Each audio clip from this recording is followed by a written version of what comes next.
Tumambad sa akin ang iba pang koleksyon ni Lola Reza na pinagtambak-tambak na.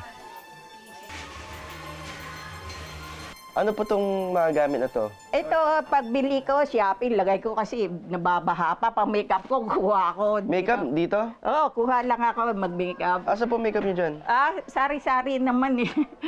Iba-iba, hanapin niyo. Lungkat na lang kayo. Oo. Pasensya ka na kasi Okay lang magulo po. pa. Pansin ko maraming plastic. Oo, binalot na para hindi malikabog. Paano niyo po nalalaman kung saan po nakalagay? Memorize niyo na po talaga. Hindi naman, hanapin ko lang kung anong type kong lalagay. Oo. Ganun lang. O, Parang magugulat. madaling hanapin, lalagay ko na. Kakabit niyo na lang. Oo. Kapansin ko, Dahil sa dami ng nakatambak na gamit ni Lola Reza, mahirap nang kumilos sa loob ng kanyang bahay. pa kayo dyan. Okay lang po. Maging ang ikalawang palapag ng kanyang bahay, puno rin ng iba't ibang kagamitan, gaya ng mga damit.